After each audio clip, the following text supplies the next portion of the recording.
May mga tao sa bansa natin na nagtatanong kung dapat ba tayong pumanig sa masasamang tao. Ang Liberal Party ng Canada ay nasakop ng isang maliit, magulong grupo ng mga baliw. At ngayon ay parang may cancer sa lipunan na unti-unting sumisira sa mga pinaninindigan ninyo noon.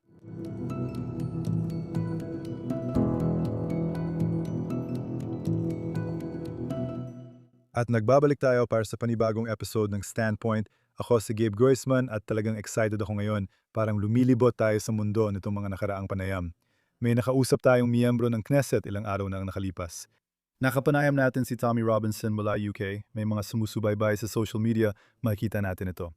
Ilalabas pa lang ang episode sa mga susunod na araw o sa susunod na linggo dahil sa digmaan. Masuwerte akong may napakagaling na panauhin ngayon na matagal ko nang gustong maimbitahan sa palabas. Mahirap siyang kunin at sigurado akong marami sa inyo ang sumusubaybay sa kanya online. Isa siyang palaban sa pinakamagandang paraan. Ipinaglalaban niya ang lahat ng mabubuting bagay.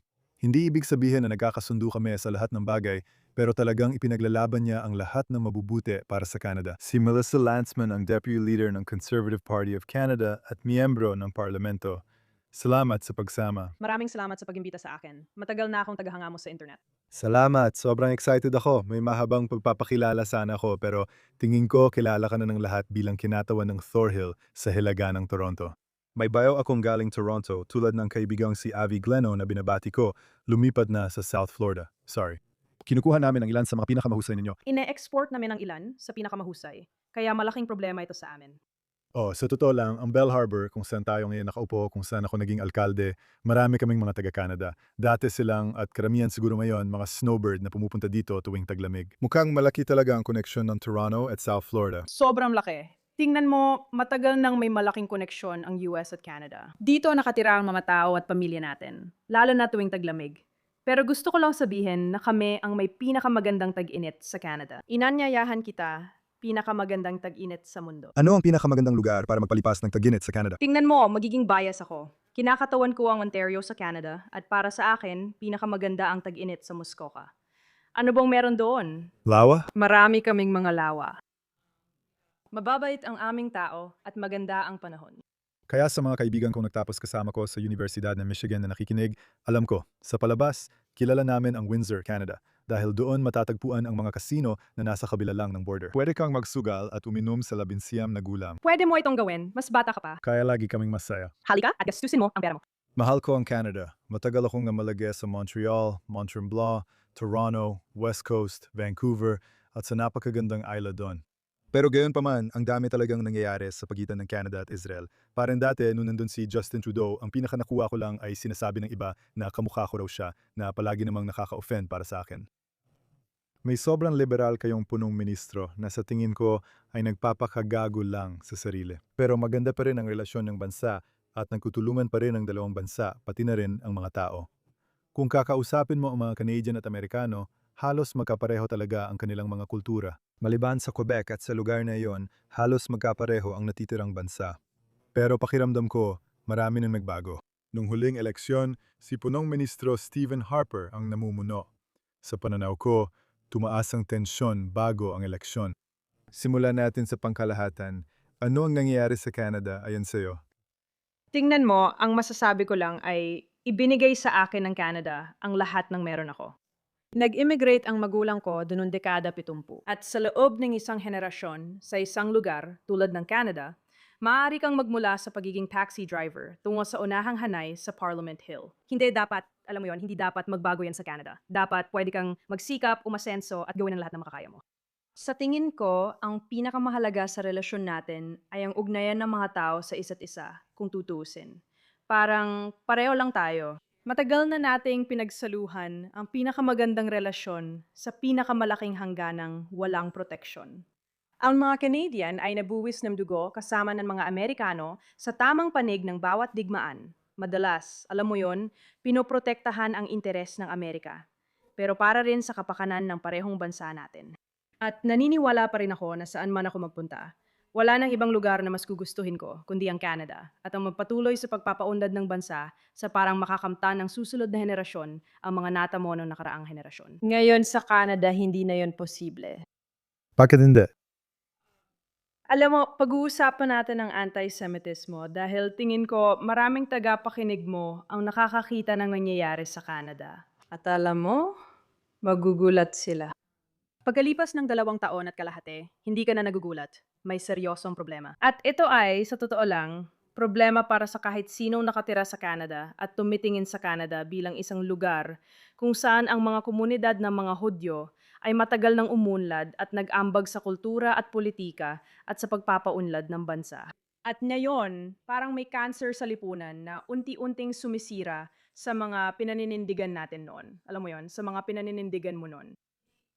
Ang mga problema natin ay nararanasan din ng lahat. Mahirap bumili ng sariling bahay at makahanap ng trabaho sa propesyon. Mahirap na kahit gawin mo ang lahat ng tama, hindi ka pa rin umaasenso. Pinagpala tayo ng mga likas na yaman mula sa Diyos, tulad ng langis, gas, at mahahalagang mineral. At dahil sa ating kaginhawaan, nakabuo tayo ng malalaking burokrasya na pumipigil sa atin na makuha ito mula sa ibang lugar. Kaya't napakarami nating oportunidad at sa tingin ko, nasasayang natin ang ilan dito. Oo, marami talagang dapat pag-usapan. Bilang isang Amerikano, nakakatuwang mapakinggan ka. Dito rin ako ipinanganak at magkahawig ang kwento natin. Ang paraan ng mga Amerikano sa pagpapakita ng pagmamahal sa bansa, gaya ng ginagawa ko, ay halos pareho ng paraan mo sa Canada. Simulan natin sa kasalukuyan, sana lumabas ang episode na ito ngayon or bukas. Nitong linggo, gaya ng alam ng lahat, maliban na lang kung di mo nabalitaan, inatake ng US at Israel ang Iran. At para sa akin, hindi ko mapigil ang palakpakan ito. Nakakabilib para sa akin na makita ang kanluran na tumatayo laban sa paniningil ng Iran na matagal nang nananakot sa buong mundo. At hindi naiintindihan ng mga tao ang mga galamay ng Iran sa buong mundo. Alam kong naiintindihan mo ito. Mag-focus muna tayo sa Canada. Maayos at sumusuporta sa pag-atake ang unang pahayag ng iyong punong ministro. Sa totoo lang, nakakagulat para sa'yo, oo. Oo, ako rin. Kahit binigyan niya ng kaunting pag-iingat, suportado pa rin siya, pero agad niya itong binawi. Isinulat ko rito ang ilan sa sinabi niya. Tingnan natin, ayoko magsalita ng mali tungkol sa isang punong ministro. Sabi niya, puno ng pagsisisi ang mga pahayag na yon at hindi ko alam kung sino ang nagsasalita ng ganun, pero yun daw ang sinabi niya. Sinabi rin niya na ito'y kabiguan ng pandaigdigang kaayusan, kaya halos bumaligtad siya. Sa tingin ko, nag-tweet ka kamakailan, gusto mong malaman ang posisyon ng punong ministro sa lahat ng bagay. Dumaan siya sa listahan ng mga ito. Magsimula tayo sa simula. Nagulat ka ba sa sagot ng punong ministro? Ano ang posisyon niya at ng pamahalaan ng Canada tungkol sa Iran? Oo, ganito, sasabihin ko muna ito. Sumasang-ayon ako sa pananaw mo na dapat tayong makiisa sa ang mga Amerikano at kaalyado natin sa Israel. At ang mga kaalyado sa Gulpo na walang pinipili, binobomba ng mga rockets sa matagal ng mga kaalyado dahil sa pagiging agresibo ng Iran. Pinapatunayan nito na matapos ang 47 taon ng pagsupil sa mamamayan, ganito pa rin ang mga taong ito. Noong Oktubre, 7 pumatay sila. Para sa mga hindi nakakaalam, pinatay nila ang 55 Canadians sa Flight PS-752 at 30 permanent residents. May mga nagtatanong dito kung dapat paboran ang masasamang tao sa kasaysayan. Hindi ko talaga maintindihan yon. Nagulat ako sa pahayag ng punong ministro sa simula. Makikiisa tayo sa mga kaalyado sa US, Israel, at mga mamamayang Iranian para pabagsakin ang rehimen. Hindi man yon ang eksaktong salita, pero sa tingin ko, ngayon lang ulit tayo naging tama sa issue sa gitnang silangan matapos ng matagal. Tapos bigla na lang siguro may nakita silang survey result. Baka may nakuha silang pressure mula sa loob, mula sa sarili nilang grupo ng mga baliw na elemento na ibang pananaw sa mundo kumpara sa atin. At nagdesisyon siyang lumayo mula sa posisyong iyon. Mga tanong sa pandagbigang batas at panghihinayang, alam mo na para sa diplomasya, habang sinasabing suportado pa rin natin ang misyon ng US.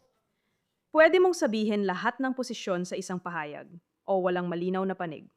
Ganyan ang Canada. Kaya para lang mas laliman pa natin, isa pang pahayag na sinabi niya ay nabigla o nadismaya siya na hindi muna kumonsulta ang US sa United Nations at sa mga kaalyado nila tulad ng Canada, na para bang dapat munang lumapit ang US sa United Nations bago magdesisyon tungkol sa pag-atake. Malakay ang agwat sa pagitan ng kalagayan ng mga pandagdigang institusyon, ang kasalukuyang kaayusan ng mundo at ang mga posisyon niya. Niloloko ba niya ang mga tao sa Canada? Ganyan ba talaga ang Canada? Pinipilit ba nilang kumapit sa ang natitirang bahagi ng United Nations at mga institusyon na ganito? Sa tingin ko, ito ay politikal na pagkontrol ng taliwa. At sa tingin ko, ito rin ay politikal na pagkontrol ng mga demokrasya sa kanluran. Nakita na natin ito sa Pransya, nakita na rin natin ito sa UK. Mali talaga ang kanilang posisyon mula pa sa simula. At mabilis silang nagbago ng posisyon. Naging hindi na hadlang o kahit papaano ay naging kapaki-pakinabang, sabi ng iba, sa pamamagitan ng pagpapadala ng mga carrier at iba pa. Pero ito ay isang uri ng political capture, sa tingin ko, ng mga kanluraning demokrasya na binaligtad na ang tama at mali at ang malinaw na moralidad. At nakita na natin yon. Nakita na natin ito sa ganitong mga issue at sa nakalipas na 2.5 taon matapos ang Oktubre 7. Nakita rin natin ito sa mga kakaibang pulisiya ng DEI. At yan ay dahil sa matagal na panahon, komportable ang lahat sa kanluran sa takbo ng mga bagay-bagay. At sa tingin ko, habang lumilipas ang panahon, nagbabago ang kaayusan ng mundo at makikita mo ng malinaw kung sino ang mga mabubuti at masasamang tao. At kapag komportable ka, nagsisimula kang hindi mapansin ang pagkakaiba. At sa tingin ko, kabilang doon ang Canada. Kaya gusto kong bigyan ka ng pagkakataon para maintindihan ng mga tao at sa totoo lang, para maintindihan ko rin kung ano ang posisyon ng Conservative Party tungkol sa nangyayari sa gitnang silangan ngayon. Well, hindi nagbago ang posisyon ng aming Conservative Party. Hindi ito nagbago mula pa noong unang araw. Pagkatapos ng ikapito ng Oktubre, hindi rin ito nagbago, bago pa man, sa ilalim ni Stephen Harper. Alam mo, sinusuportahan namin ang aming mga kaalyado sa pagbuksa ng isa sa pinakamalalaking banta sa mga demokrasya sa buong mundo.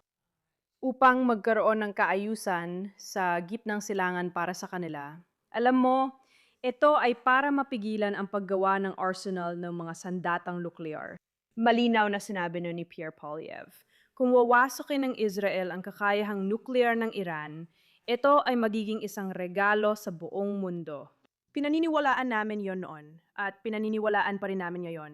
At umaasa kami na magiging mabilis ito. Sana magawang pabagsakin ng mga Iranian ang mamamatay tao at brutal na rehimeng sumikil sa kanila sa loob ng 7 taon na nagdala sa kanila sa panahon ng bato at ginawang impyerno ang Iran. Nais naming makita silang mamuhay na magkatabi sa kapayapaan at seguridad sa demokratikong Iran. Madali lang. Oo, siyempre, kailangan mo lang ng tapang para gawin yon. At sina Pangulong Trump at Netanyahu na gumawa nito, oo, kailangan lang sabihin ng iba pa. Kapansin-pansin kung susundan si Carney, ginagaya ng gobyerno ng Canada ang posisyon ng Democratic Party at mga pagbabago sa Estados Unidos. Kasi sa simula, una sa lahat, ayon sa mga ulat, kinonsulta ang Gang of Eight na grupo ng mga leader sa Kongreso, lahat maliban sa isa.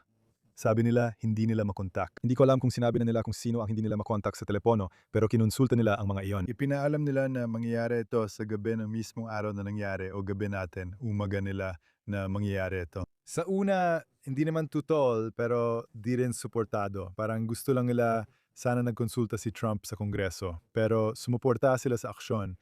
Nagbago lang ito kalaunan. Ngayon, sina Schumer, Jeffries ang makinarya ng Demokratiko at mga kandidato nila sa pagkapangulo gaya ni Gavin Newsom ay tampok sa balita.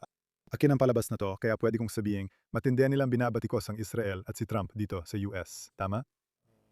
Gaya ng pagbabagong yon, paano mo nakikita ang koneksyon sa pagitan ng kasalukuyang posisyon ng Democratic Party sa US ayon sa pagkakaintindi mo at ng kasalukuyang gobyerno sa Canada? Tingnan mo, sa tingin ko, may mga tao sa Liberal Party na talagang kalinya ng mga Democrat sa US. Siguro nga,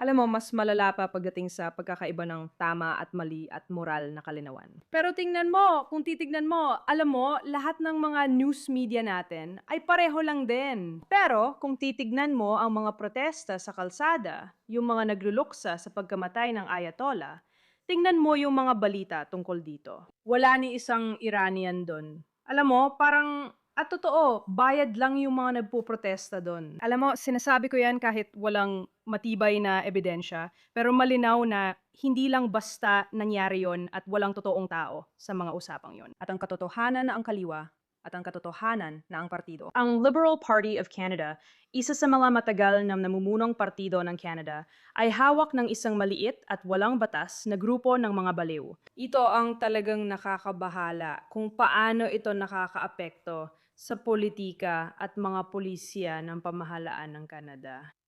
Subukan nating yugnay ito sa isa pang malaking issue ng Canada at Estados Unidos.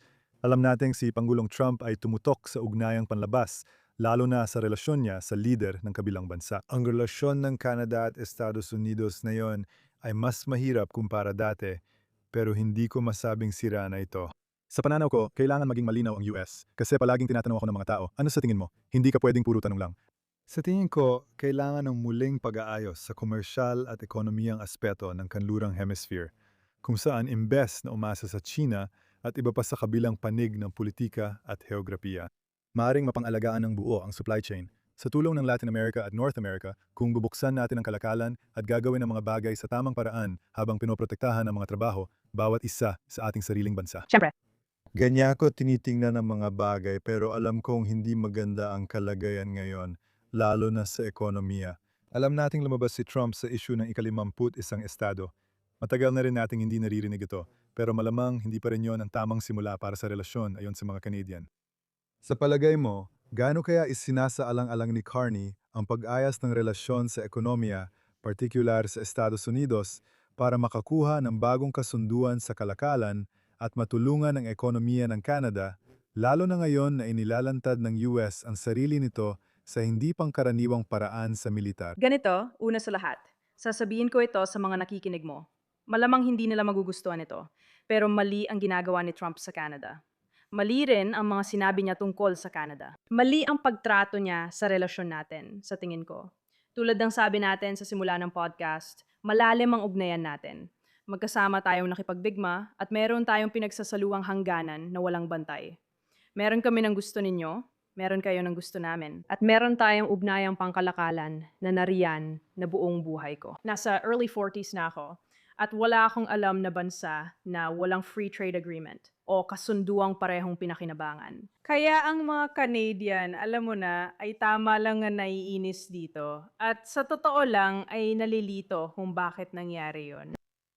Ang masasabi ko lang ay mas matibay ang relasyong ito kaysa sa mga politikong nandito lang pansamantala. Dahil sa ginawa ni Trump sa relasyon ng Canada at Amerika, napilitan kaming mga Canadian na magising, magsikap para sa sariling katatagan, tumayo sa sariling paa, at paunlarin ang sariling yaman. Muli, mayroon tayong hinahanap ng mundo, pero ibinenta natin ito ng sobrang mura sa mga Amerikano sa matagal na panahon. At sa tingin ko, ito ay nagbigay sa atin at nagpalakas sa atin ng mandato na ayusin talaga ang sarili nating tahanan para maging mabuting mga katuwang.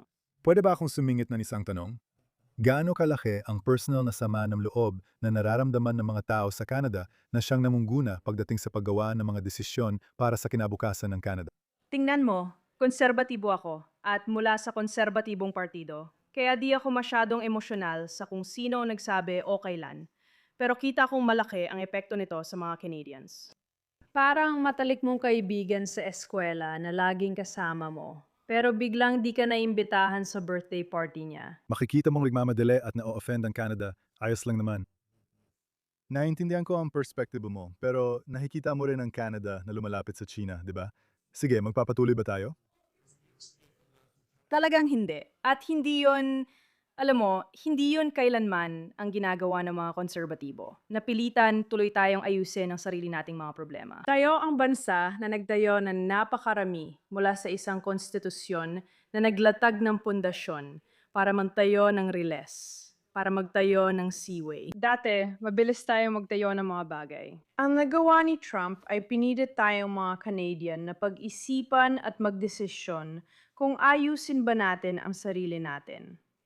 Alam kong podcast mo ito, pero sasabihin ko rin, ayusin ba talaga natin ang sarili natin? At magsimulang magtayo, alam mo yon, mag-export ng langis sa mga nangangailangan, makipagtulungan sa mga demokrasyang katulad natin, mag-isip, alam mo yon. Para sa amin, ito ay ang UK, New Zealand, at Australia sa isang partnership kung saan maipapadala namin ang produkto namin sa mga gustong tumanggap nito.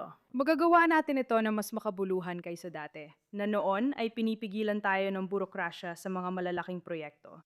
O, kaya sinabi kamakailan ni Rubio, sa tingin ko, ito talaga ang naglalarawan kung paano tinitingnan ng US ang ugnayang panlabas ngayon, lalo na pagdating sa mga isyung pang-ekonomiya na ang Amerika ay Amerika muna. Dapat ang bawat bansa ay inuuna rin ang sarili nilang bansa. Kung hindi, hindi sila magiging leader ng bansa. Ang negosasyon at diplomasya ay nangyayari kung saan may pagkakapareho at pwedeng ayusin ang mga bagay. Gusto kong bigyan ka ng pagkakataon na sagutin ang tanong na na-interrupt kita habang sinasagot mo, pero hindi ko yon nakalimutan. At ang tanong ay, muli nakikita natin si Carney na kumukuha ng ganitong posisyon, talagang kontra-Amerikano at kontra-Israel kung tatanungin mo ako tungkol sa pag-atake sa Iran at sa kasalukuyang digmaan na nangyayari ngayon. Nangyayari ito ngayon. May mga rocket na lumilipad sa buong gitnang silangan. Itatanong ko ito sa ganitong paraan. Mas dapat bang ituon ni Carney ang ayos ng ugnayang pang-ekonomiya sa Estados Unidos kaysa sundan ang mga kapritso ng survey o mga bloke ng botante? O 100%. Dapat talagang alalahanin ng kahit sinong punong ministro ang ating ugnayang pang-ekonomiya, ang ating seguridad, at ang mga tao sa sarili nating bansa. Hindi na kailangan pang sabihin yan. At sa tingin ko, ang paglalakbay-lakbay sa iba't ibang panig ng mundo at pagsasalita ng mga pangkalahatang pahayag na hindi naman totoo ay hindi magbabago sa sitwasyon. Para sa mga manggagawang bakal at pabrika na nawalan ng trabaho dahil sa pagsasara ng pagawaan. Para sa mga nasa sektor ng sasakyan na umasa ng 100 taon sa cross-border manufacturing. Hindi natin dapat kalimutan ang mga tao na apektado nito araw-araw, ayon sa Conservative Party. Iyan ang palagi kong isinusulong araw-araw. Tungkol ito sa ating mga tao, seguridad at ekonomiya. At nakakagulat dahil sa pagkakaalam ko, wala namang humihiling sa Canada na magpadala ng mga sundalo. Wala namang mawawala sa kanila kung maglabas sila ng neutral o suportang pahayag o parang inilalagay niya ang sarili niya sa panig ng masasama. Alam mo, nagkaroon na tayo ng mga hindi pagkakaunawaan noon.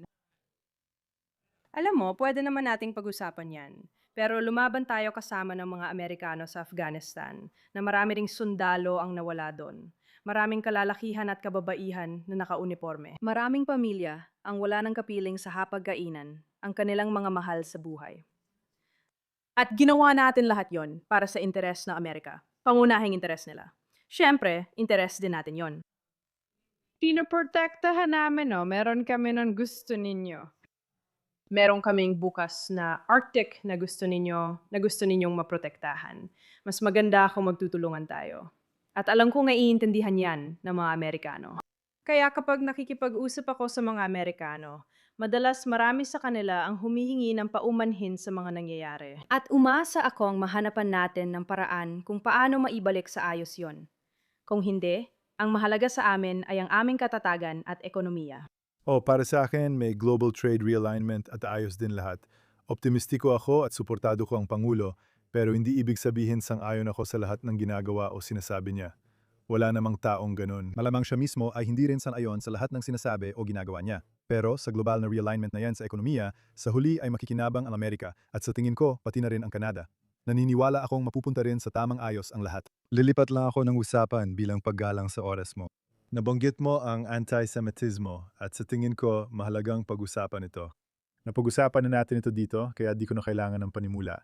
Pero ang Estados Unidos ay nasa antas ng anti-Semitismo. Ito na ang pinakamataas simula dekada 30 at posibleng mas mataas pa ngayon. Mahirap makuha ang datos dahil hindi tayo dati ng unggulekta nito. At ngayon, kalat-kalat din ang datos dito, pero lamdam natin ito sa mga lansangan. Ibang antas ang Canada, lalo na sa Toronto, Montreal at iba pang lugar kung saan nakatira ang mga Hudyo. Tulungan mo kaming maintindihan ng kaunti kung ano ang buhay ng mga Hudyo sa Canada ngayon, kung ano ang kanilang kinakaharap at ano ang posibleng solusyon natin. Nandito tayo ngayon, isang araw matapos paputukan ng isang sinagoga kahapon at isa pang sinagoga na naman ang inatake sa ikalabing isang pagkakataon. Nagkaroon na ng pamamaril sa mga paaralang Hudyo at pagsabog ng Molotov sa mga negosyo. Makikita mo rin ang mga pahayag ng mga politiko na parang nagulat ako, nabigla ako. 2 taon at kalahati ng 70% na mas malamang na dumanas ng hate crime ang isang Hudyo, kaya hindi ko na alam kung kailan matatapos ang pagkabigla ko. Halo-halo rin ang mga estadistikang ito, pero tumaas ito ng daan-daang porsyento pagdating sa mga anti-Semitic na krimen ng PUT nararanasan ng komunidad ng mga Hudyo. Pakiramdam ko, maraming delikadong lugar sa lungsod. At ito ay para sa Canada, kung saan ang komunidad ng mga Hudyo ay tumulong sa pagbuo ng bansa, nagtatag ng mga institusyon, naging bahagi ng politika, at naging bahagi ng buhay sa Canada mula pa noong nagsimula ang makabagong Canada. Taliwas ito sa ibig sabihin ng pagiging isang malakas, malaya, at pluralistikong bansa. Tiyak nakakaiba ito para sa mga lumaki sa bansang hindi natin ito naisip dati. Kapag napag-uusapan ang pluralismo o inklusibong na lipunan, pakiramdam ko hindi kasama ang komunidad ng mga Udyo. Palagi itong mahirap para sa akin. Nabanggit ko ito noong isang linggo. Ayokong pag-usapan yan dahil hindi ako nagkukunwaring biktima o iniisip na biktima tayo. Malalakas tayo, lumalago, nagtatayo at gumagawa. Pero dapat din nating kilalanin ang nangyayari. Ganyan din ang nangyari sa Canada.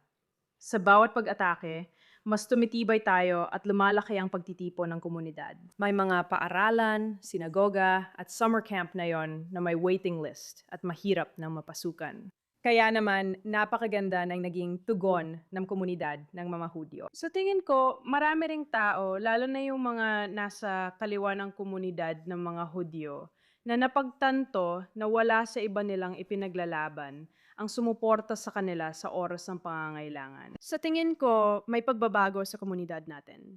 Wala tayong anti-Zionistang reform movement dito sa Canada. Halos lahat ng sinagoga sa Canada, halos bawat isa, ay pro-Israel at Zion at tinatawag ang sarili nilang Sionista. Malaking pagkakaiba yan. Totoo yan. Malaking problema yan dito sa amin na nakakatawa kapag may mga bisita na hindi galing sa komunidad ng mga Hudyo ang nakakapansin at talagang nakakaintindi ng mga dinamika doon. Tama sila. Nainis sa mga tao at may tumatawag at nag-email sa akin. Sinasabi ko, tama sila.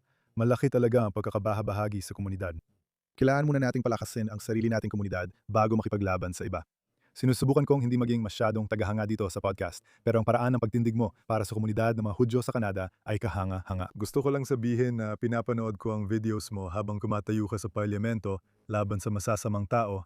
Ginagawa mo ito ng may lakas, tapang at malinaw kang magsalita. At talagang nabibigay ito sa akin ng malaking karanalan bilang isang taong talagang sumusubaybay dito ng mabuti. Kaya sa bagay na yan, talagang salamat sa ginagawa mo dyan. Ang nais ko talagang pagtuunan ay ang kinabukasan ng Canada sa Conservative Party. Karamihan sa nakikinig dito ay di talaga naunawaan ang political na dinamika maliban na lang kung tagapakinig pa sila nung panahon ni Stephen Harper.